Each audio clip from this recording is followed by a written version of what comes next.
In the vast expanse of the Andromeda Galaxy, a powerful civilization of alien warrior women known as the Zephyrians thrived. With advanced technology and a society built on strength and dominance, they believed themselves to be unrivaled in the universe. Their queen, Xanthe, sat upon her throne, overseeing the progress of her empire.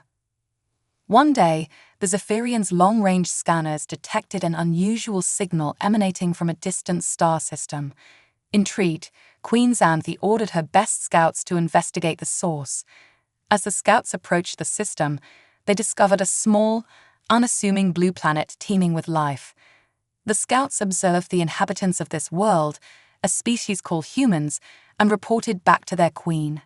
Queen Xanthe and her council listened to the scouts' findings with amusement. The humans appeared primitive compared to the Zephyrians, with technology barely advanced enough for space travel.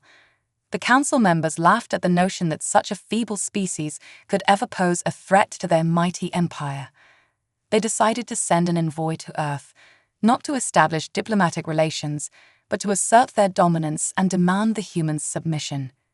Meanwhile, on Earth, the International Space Agency, ISA, had been monitoring the skies for signs of extraterrestrial life. When their satellites detected the approaching alien craft, the world's leaders were thrown into a state of panic. Some called for immediate military action, while others urged caution and diplomacy.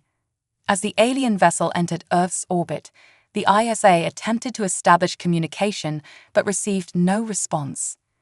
The Zephyrian envoy, led by the fierce warrior Zara, landed their ship in the middle of New York City's Central Park.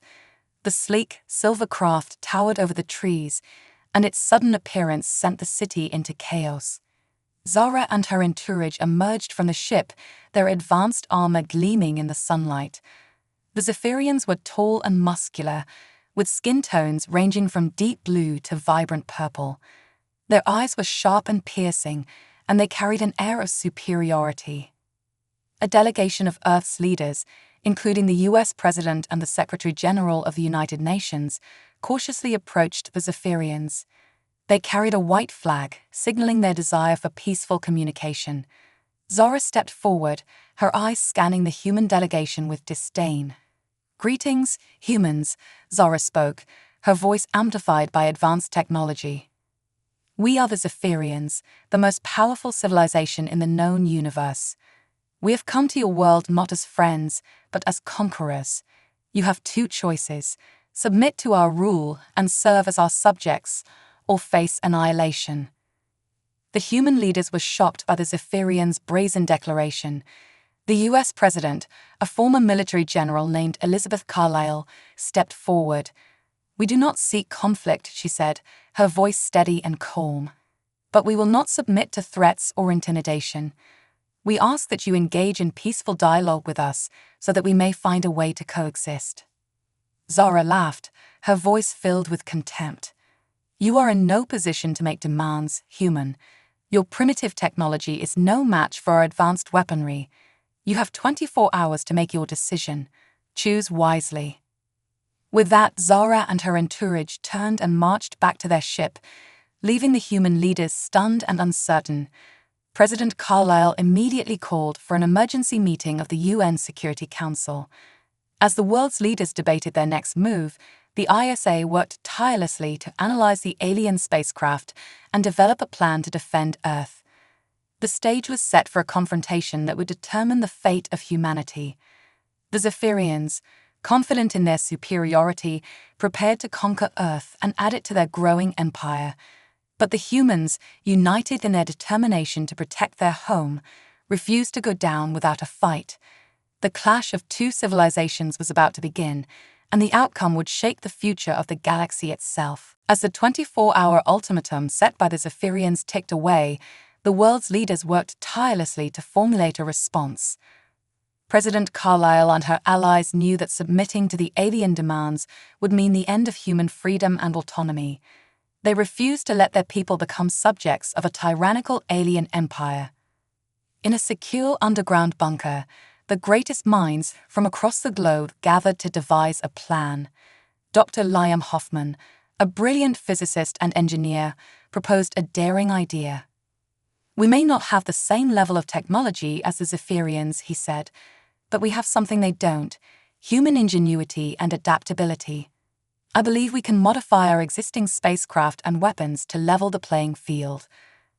With time running out, the world's militaries and scientific organizations worked around the clock to upgrade their technology. They retrofitted spacecraft with advanced shielding and weaponry, drawing on cutting-edge research in fields like nanotechnology and quantum mechanics. The ISA also began training a select group of pilots and soldiers to operate the modified craft and engage in space combat.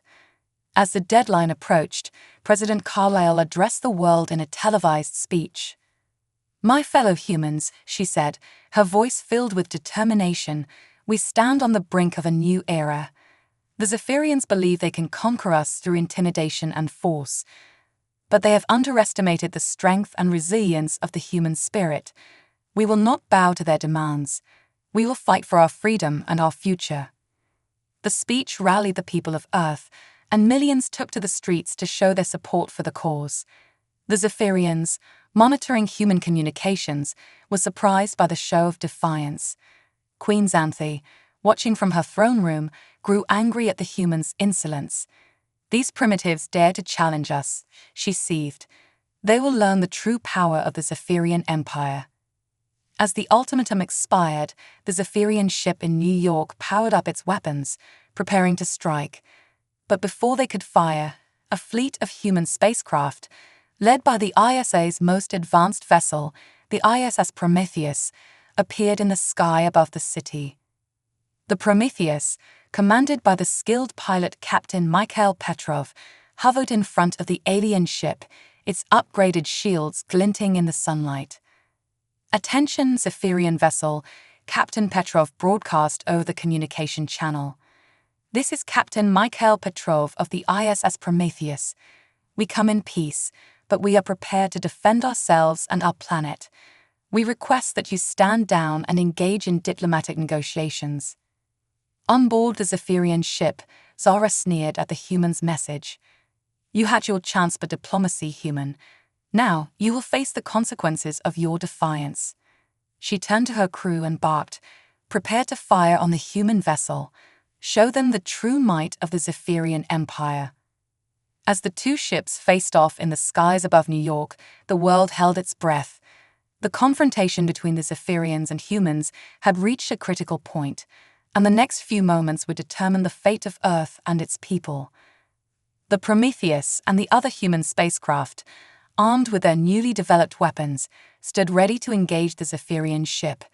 Captain Petrov, his hands steady on the controls, knew that the success of this mission would hinge on the bravery and skill of his crew and the effectiveness of their upgraded technology.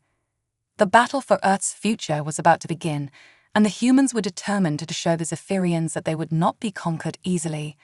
As the first shots were fired, the skies above New York erupted in a dazzling display of laser beams and explosions, marking the start of a conflict that would go down in history as the day humanity stood united against an alien threat. As the Zephyrian ship opened fire on the ISS Prometheus, Captain Petrov quickly maneuvered his vessel to evade the incoming laser blasts.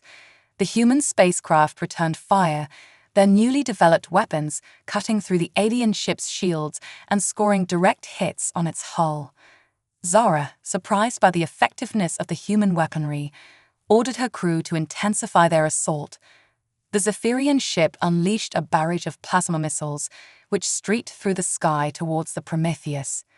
Captain Petrov, relying on his years of experience and lightning-fast reflexes, managed to dodge the majority of the missiles, but a few found their mark, shaking the Prometheus and causing damage to its shields.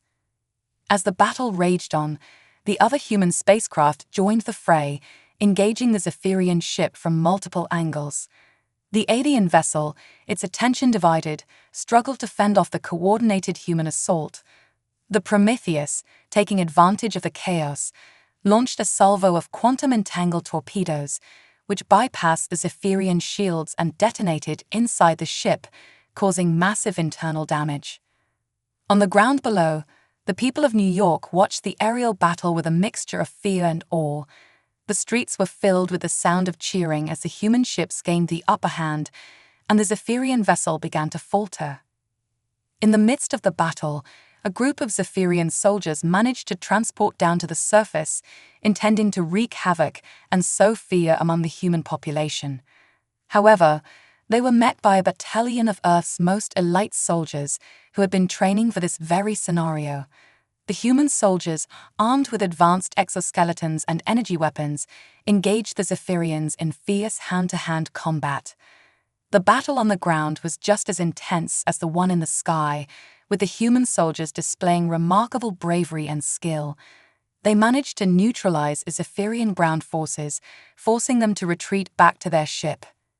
Meanwhile, in orbit, the tide of the battle had turned decisively in favor of the humans. The Zephyrian ship, heavily damaged and its shields failing, began to retreat. Zara, realizing that they had underestimated the humans' capabilities, gave the order to withdraw.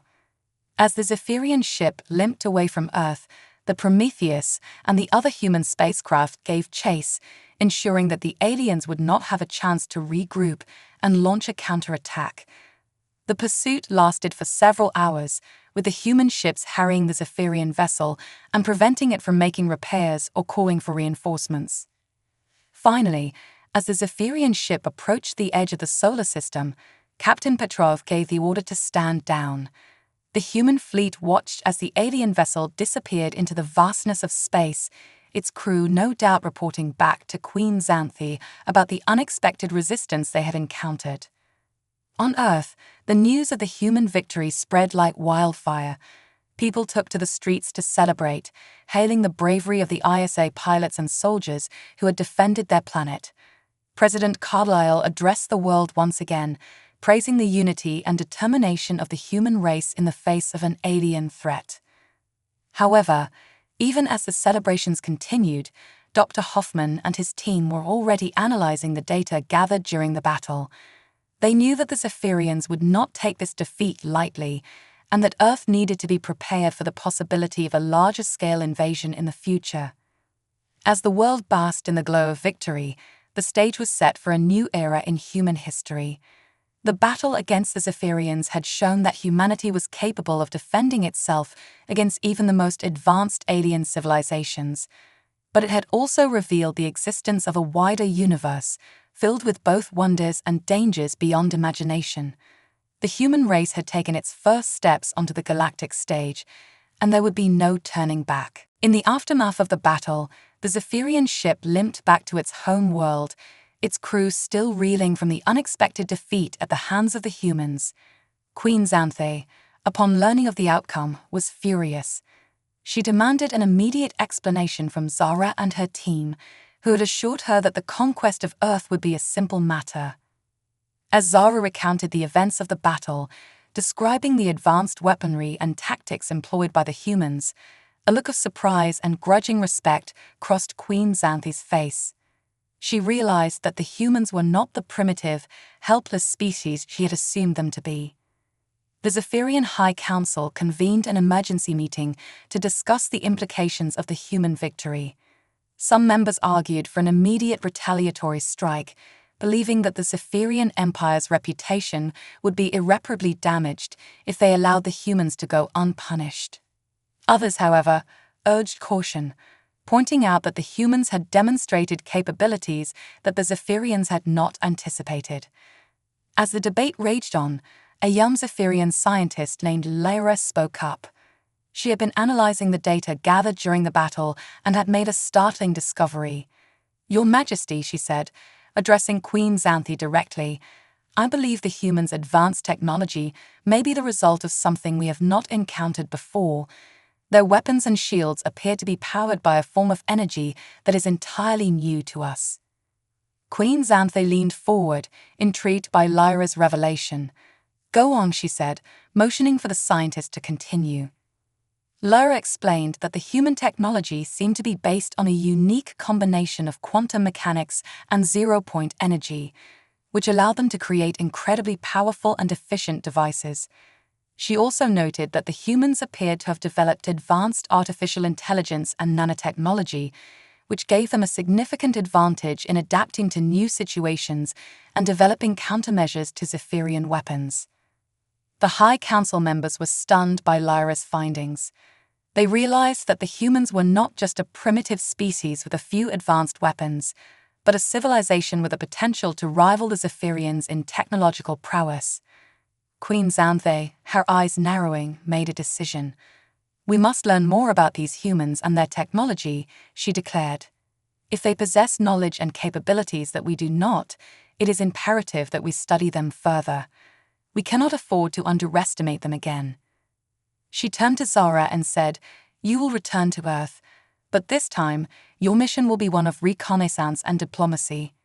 We must find a way to gain access to their technology and knowledge, whether through negotiation or subterfuge." Zara bowed her head, accepting the Queen's command. She knew that her failure to conquer Earth had damaged her standing among the Zephyrians, and she was determined to redeem herself by any means necessary. As the Zephyrian ship once again set course for Earth, the humans were busy analyzing the technology they had captured during the battle. Dr. Hoffman and his team were amazed by the advanced nature of the Zephyrian weapons and shields, which seemed to be based on principles that were only theoretical to human scientists. President Carlyle, recognizing the importance of this newfound knowledge, ordered the creation of a new international organization dedicated to the study and development of advanced technology.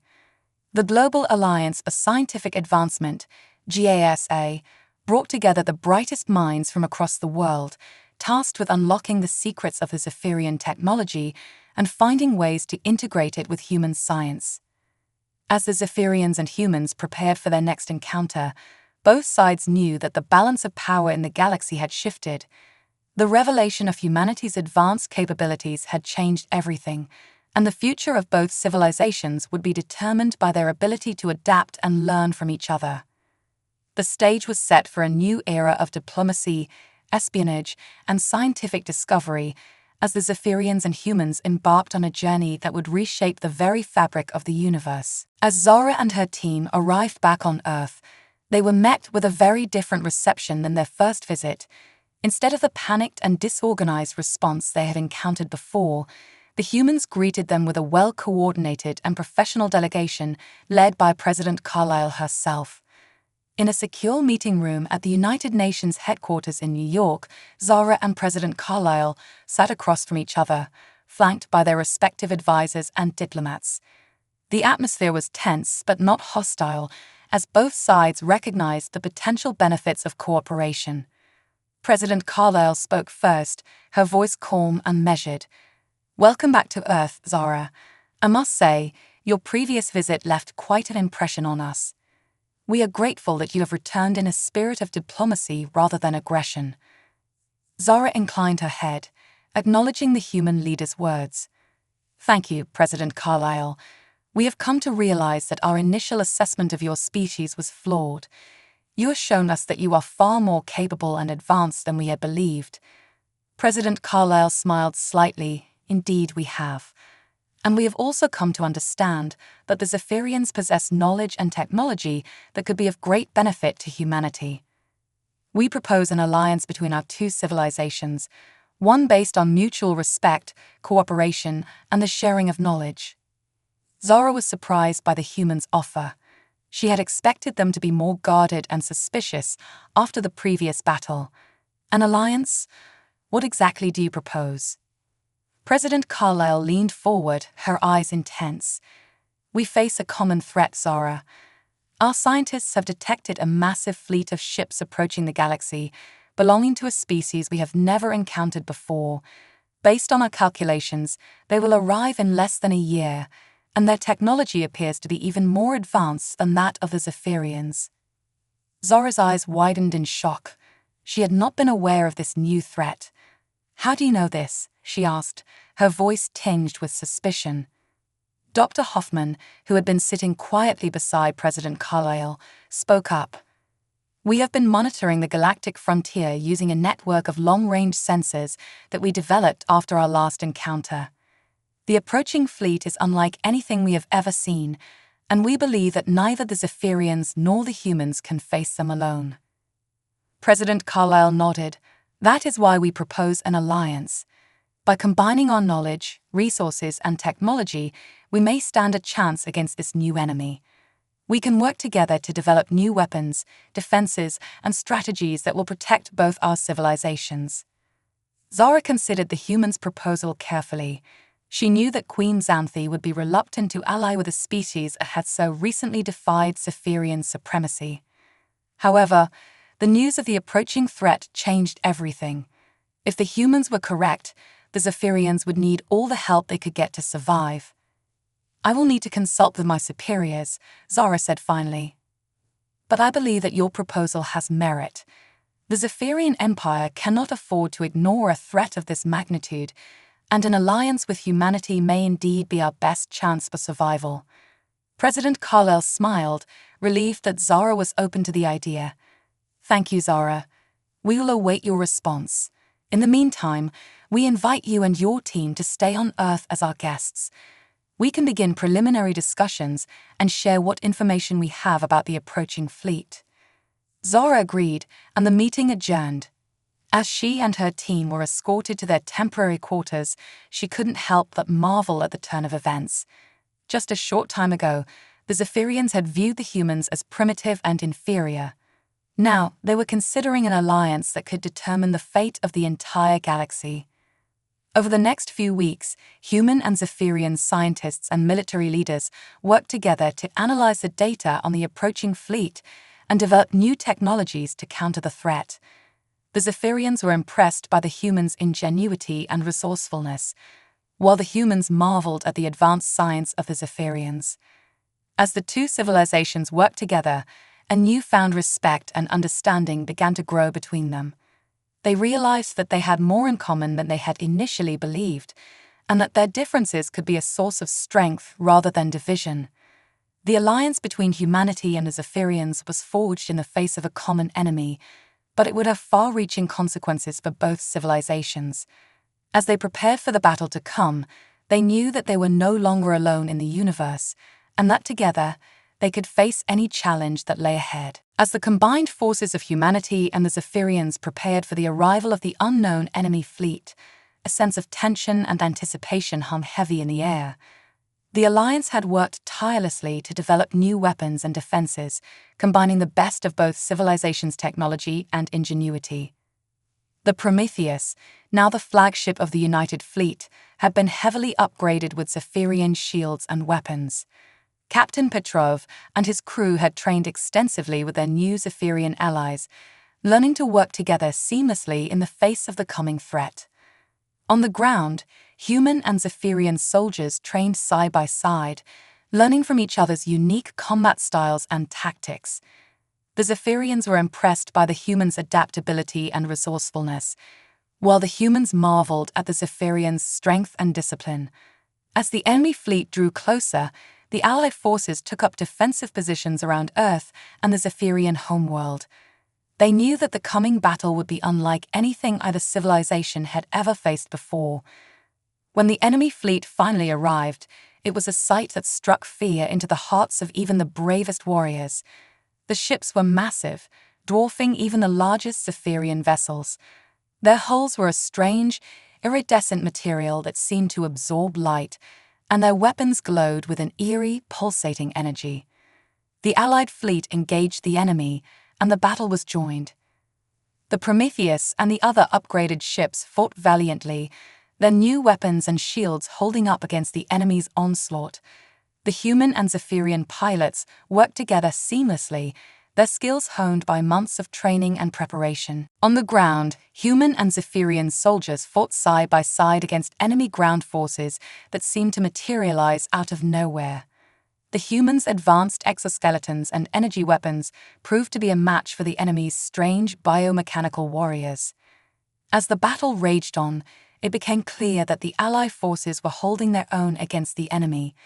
The Prometheus, under Captain Petrov's skilled command, managed to take out several of the largest enemy ships, while the ground forces slowly but surely pushed back the enemy's advance.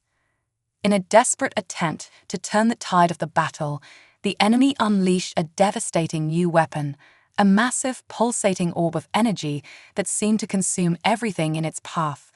The Allied forces watched in horror as the orb grew larger and larger, threatening to engulf the entire battlefield. In that moment, Dr. Hoffman had a sudden realization. The strange energy that powered the enemy's weapons was similar to the zero-point energy that humanity had been researching. If they could find a way to disrupt the energy at its source, they might be able to disable the enemy's weapons and turn the tide of the battle. Working frantically, Dr. Hoffman and his team, along with Zephyrian scientists, developed a plan.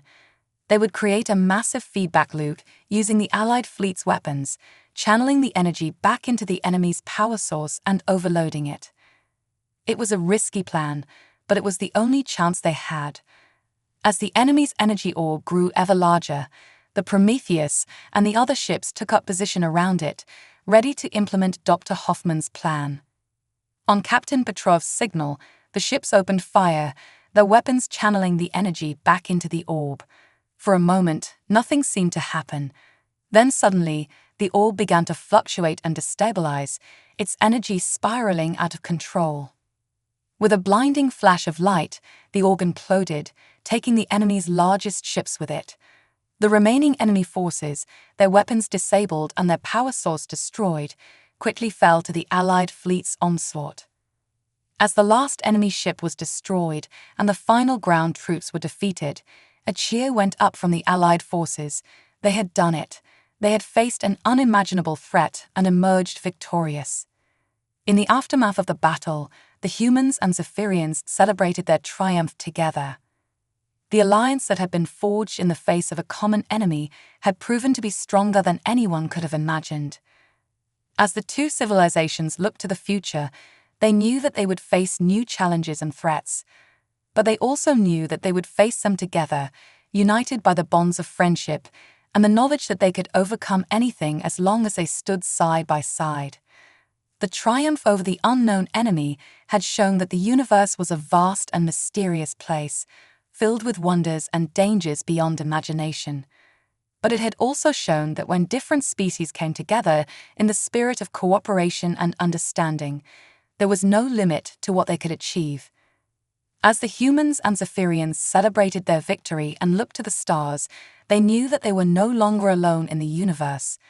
They had each other, and together, they would explore the vast reaches of space, facing whatever challenges lay ahead with courage, determination, and the unshakable bond of alliance.